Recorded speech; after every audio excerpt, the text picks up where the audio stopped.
दृष्टि आईएएस के in focus programme में एक बार फिर आपका स्वागत है। मेरा नाम है मनीष। हाल ही में देश के प्रधानमंत्री नरेंद्र मोदी ने तवांग को तेजपुर से लगातार जोड़े रखने के लिए यानी 24/7 जोड़े रखने के लिए एक महत्वपूर्ण टनल का उद्घाटन किया जिसका नाम है सेला टनल। सेला टनल का एक रणनीतिक महत्व है चीन से सुरक्षात्मक दृष्टिकोण से। इसलिए बात आज इन फोकस के प्रोग्राम में हम सेला टनल के रणनीतिक महत्व पर ही करेंगे। इसके संपूर्ण परिप्रेक्ष्य को इन फोकस में समझने का प्रयास करेंगे। इसलिए हमारे टॉपिक का नाम होगा, क्या सेला सुरंग से चीन से सुरक्षा होगी और मजबूत। सबसे पहले देखते हैं कि इस पूरे टॉपिक के अंतर्गत हमारी चर्चा के सामान्य पक्ष क्या रहेंगे। सबसे पहले हमने उस खबर को जान लिया है जिसके कारण ये पूरा टॉपिक चर्चा में है, यानी हमारे देश के प्रधानमंत्री ने हाल ही में 9 मार्च को सेला टनल का उद्घाटन किया है, जो महत्वपूर्ण रूप से एक रणनीतिक लोकेशन पर स्थित है और इसलिए ये पूरा टॉपिक चर्चा में आ जाता है। इसके बाद हम सेला सुरंग के बारे में सामान्य जानकारी हासिल करेंगे और फिर ये देखेंगे कि असम को, खास तौर से असम के तेजपुर और गुवाहाटी को तवांग से जोड़ने वाली वर्तमान कनेक्टिविटी क्या है, उस कनेक्टिविटी के बारे में जानना जरूरी है। और उसी कनेक्टिविटी के संदर्भ में फिर हम सेला टनल के महत्व को भी देखेंगे। सेला टनल का किस प्रकार से एक सामरिक दृष्टिकोण से महत्व है, उसको जानने का प्रयास करेंगे और अंत में आपके लिए एक अभ्यास प्रश्न होगा जिसका उत्तर आपको कमेंट बॉक्स में कमेंट करके देना होगा। हम आगे बढ़ें इससे पहले आप हमारे चैनल को सब्सक्राइब जरूर करिए और बेल आइकन दबाइए ताकि हमारे सभी प्रोग्राम का नोटिफिकेशन प्राप्त करने में आपको आसानी हो।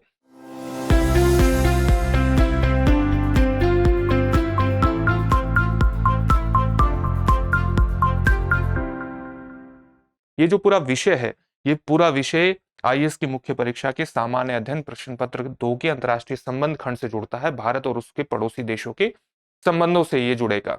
हमारे सभी प्रोग्राम की जो पीडीएफ फाइल है वो इनफोकस दृष्टि आईएएस के टेलीग्राम चैनल पर आपको उपलब्ध करवाई जा रही है। डिस्क्रिप्शन में जाकर के लिंक पर आप जाइए, वहां से आप पीडीएफ फाइल डाउनलोड कर सकते हैं। तो सबसे पहले सेला सुरंग के बारे में सामान्य जानकारी हासिल कर लेते हैं। सेला सुरंग की अवस्थिति कहाँ है? जैसे ये तवांग एरिया है, पश्चिमी अरुणाचल प्रदेश का एक जिला है तवांग।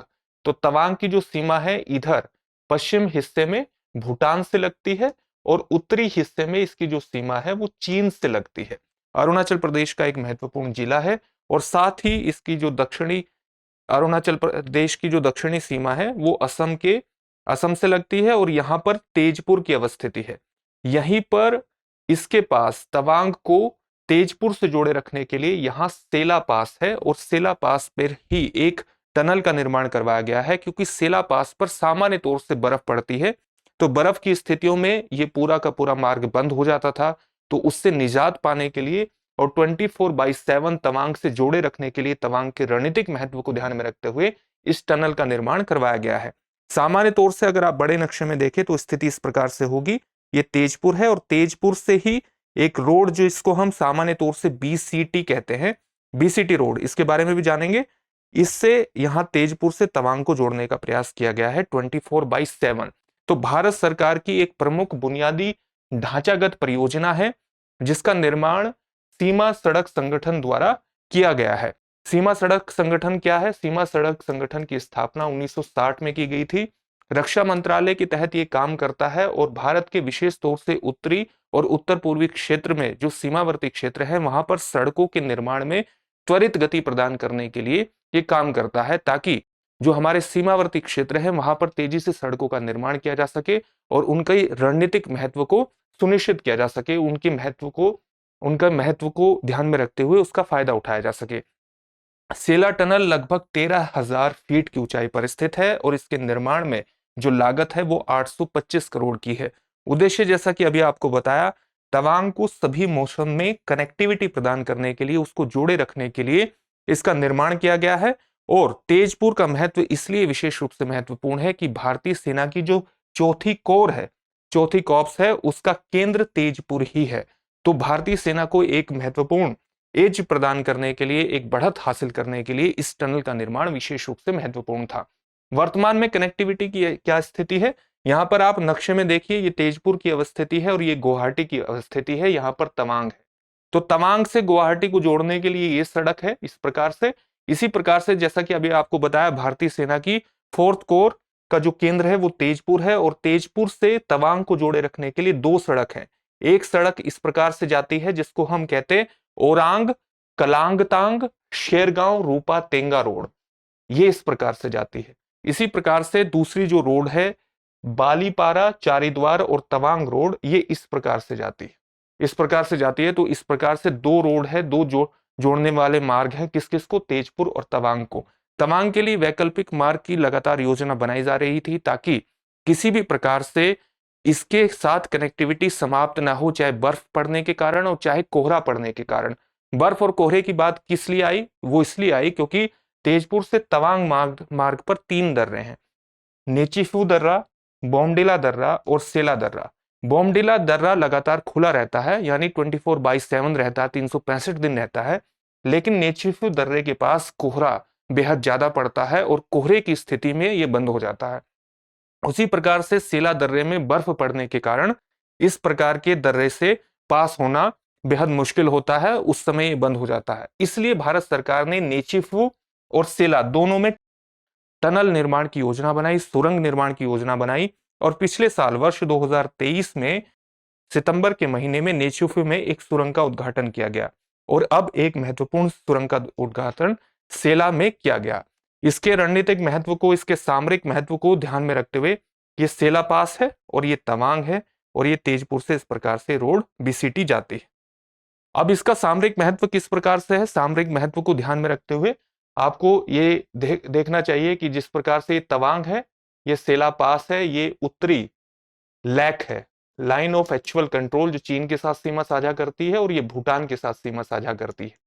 तो इसका रणनीतिक महत्व आप देख सकते हैं कि किस प्रकार से तवांग जो है न केवल ब्रह्मपुत्र घाटी तक एक पहुंच स्थापित करता है, बल्कि तवांग से गुवाहाटी और सिलीगुड़ी का जो संचार मार्ग है, जो कम्युनिकेशन सिस्टम है, उस तक भी पहुंच स्थापित हो जाती है। तो इसलिए तवांग का विशेष रूप से महत्व स्थापित होता है। लैक पर इसी बात को ध्यान में रखते हुए लाइन ऑफ एक्चुअल कंट्रोल पर और विशेष तौर से तवांग पर भारत सभी अपनी सुरक्षा तैयारियों को चाक चौबंद रखता है।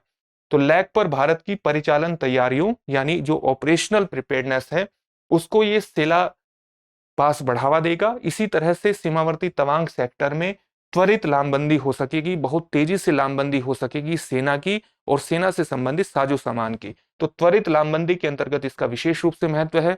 सेला पास के निर्माण से लगभग 10 किलोमीटर की दूरी बचेगी और इसी के साथ अगर हम नेचीफू दर्रे में जो टनल का निर्माण किया गया है उसको भी ऐड कर दें तो दोनों मिलाकर के लगभग 15 किलोमीटर की दूरी बचाते हैं और लगभग 1 घंटे का समय इसके अंतर्गत बचता है। सेला सुरंग से भारी तोपों को ले जाया जा सकता है। तो ये भी भारत, जैसा कि अभी आपको बताया कि सेना की लामबंदी, सेना से संबंधित जो साजो सामान है उनकी लामबंदी तीव्र गति से हो सकेगी क्योंकि भारी तोपों को भी इस टनल से ले जाने में सक्षम होगा।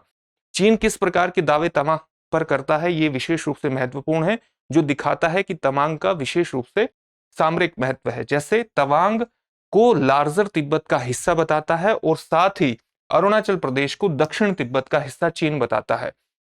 एक महत्व आपको भी बताया कि किस प्रकार से ब्रह्मपुत्र घाटी तक एक पहुंच स्थापित करता है तवांग। और ब्रह्मपुत्र घाटी तक पहुंच स्थापित करना क्यों महत्वपूर्ण है, क्योंकि ब्रह्मपुत्र चीन से इस प्रकार से निकलती है और इस हिस्से में भारत में प्रवेश करती है। मुख्यतः ब्रह्मपुत्र का जो क्षेत्र है वो भारत में ही मैदानी इलाका है, तो भारत में ही एक तरह से वो मैदानी इलाके में प्रवेश करती है और चीन का अधिकांश हाईलैंड से वो प्रवेश करती है जहां पर चीन ब्रह्मपुत्र के पानी का उतना सदुपयोग नहीं कर पाता। दुनिया भर में चीन की जो आबादी है वो दुनिया की आबादी का 18% है, लेकिन चीन के पास जो वाटर रिसोर्सेज हैं, जो जल संसाधन है, वो दुनिया का केवल 6% है।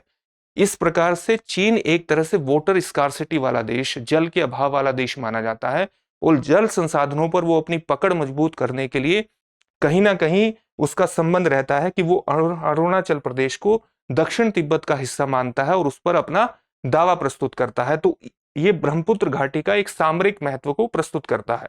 साथ ही जो तवांग है वो छठे दलाई लामा का जन्म स्थान भी है।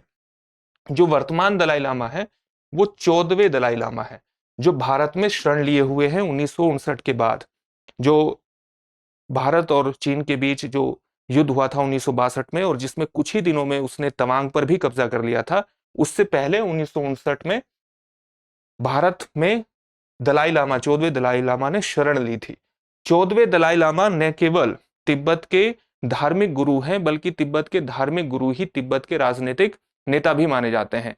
अगर 14वें दलाई लामा ने अपने उत्तराधिकारी, एक ऐसे उत्तराधिकारी की घोषणा कर दी जो तवांग से संबंध रखता हो, तो ये एक बहुत ही विकट स्थिति होगी, क्योंकि तवांग का संबंध भारत से है, तो वो किसी प्रकार से एक डिफैक्टो अधिकार किस हिस्से पर, तिब्बत के क्षेत्र पर किसी न किसी प्रकार से भारत का घोषित कर देता है। तो ये एक बहुत विकट स्थिति होगी जो चीन बिल्कुल भी नहीं चाहेगा कि तवांग से अगले दलाई लामा हो, और इसीलिए वो तवांग पर अपना लगातार अधिकार, अपने लगातार दावे प्रस्तुत करता रहता है, क्योंकि छठे दलाई लामा का जन्म स्थान तवांग था, इसलिए तवांग का विशिष्ट धार्मिक महत्व भी है। साथ ही आपको बताया कि तवांग से संचार लाइनें भी जुड़ती है गुवाहाटी को और सिलीगुड़ी से, जो इसके विशिष्ट सामरिक महत्व को स्थापित करता है, और इसलिए भारत सरकार तवांग को लेकर किसी भी प्रकार की कोताही नहीं बरतती, हमेशा से यहां पर सैन्य तैयारियों को चाक चौबंद करना चाहती है। और इसी संदर्भ में सेला पास का निर्माण करना और उससे पहले नेचुफी पास का निर्माण करना, ताकि लगातार भारत अपनी सुरक्षा को बेहतर कर सके, इसका सेला पास का महत्व है। अंत में इससे संबंधित एक प्रश्न देखते हैं। प्रश्न देखने से पहले आपके लिए एक सूचना भी है। यूपीएससी की परीक्षा में और चाहे स्टेट पब्लिक सर्विस कमीशन की परीक्षा में एनसीईआरटी कोर्स का विशेष महत्व है, क्योंकि एनसीईआरटी आपकी बुनियादी तैयारी को बेहद मजबूत करती है, आपके बुनियादी अध्ययन को बेहद मजबूत करती है, जिस आधार पर आप अपनी तैयारी को एक नई दिशा दे सकते हैं। इसीलिए इसका महत्व है एनसीईआरटी का, और एनसीईआरटी कोर्स के इस महत्व को ध्यान में रखते हुए एनसीईआरटी कोर्स प्रारंभ कर रहा है दृष्टि। इसकी लाइव ऑनलाइन क्लासेस चलेंगी, 12 मार्च से इसकी क्लासेस हैं। एडमिशन इसमें प्रारंभ हो चुके हैं। अधिक जानकारी के लिए आप इस नंबर पर कॉल कर सकते हैं। आज के टॉपिक से संबंधित प्रश्न देखते हैं। प्रश्न क्या है, तवांग की सीमा निम्नलिखित में से किस देश से मिलती है? आपके ऑप्शंस हैं म्यांमार, चीन, तिब्बत, बी और सी दोनों। इस प्रश्न का उत्तर आप हमें कमेंट बॉक्स में कमेंट करके जरूर दीजिए। साथ ही हमारे चैनल को भी सब्सक्राइब करिए और बेल आइकन जरूर दबाइए, ताकि सभी प्रोग्राम का नोटिफिकेशन आपको प्राप्त हो सके। फिर से एक नए सेशन में आपसे मुलाकात होगी। धन्यवाद। डियर व्यूअर्स, अपने एग्जाम की तैयारी को और बेहतर करने के लिए हमारे चैनल को लाइक, शेयर और सब्सक्राइब करना न भूलें।